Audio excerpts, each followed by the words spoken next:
ما حتما باید اینوری بریم. بگم باید اونوری. نه بیریم.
میدونم ولی برم خواهی شامپیون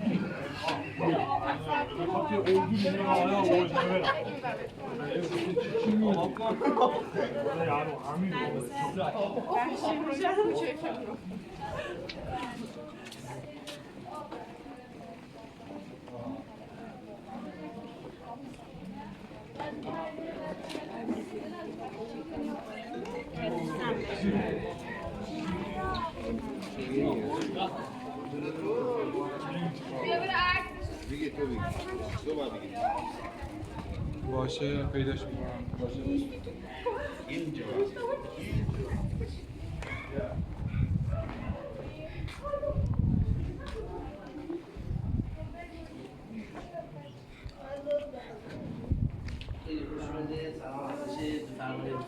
سلام. امارت شاهزاده فاضلی برمیگرده به دوره قاجاریه بیش از 300 سال خدمت داریم. ثبت ملی شده بزرگترین قوم داریم باشه بر 4 طرف بافت تاریخی داخل 4 تا گالری به امکان داره بومگردی اسم اتاق محق آقا بزرگ ننا بیبی آبیبی هماروس همدومات گوشواره و تحتیقالی داخل یکی بادگیره بزرگترین بادگیره بافت تاریخی و بزرگترین کلاه فرنگی داریم. اینجا با کلید دنجه خشه خیلی عدالت از اول دیگه ناقابلی هم داره نفری 25 تومن خیلی نشون میده. میخوای بدیم کار هم را نیست. بله.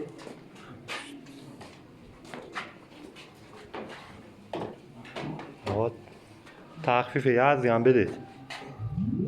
برزی آبسی بیشتر هوا. نه آقا کجا؟ شخصی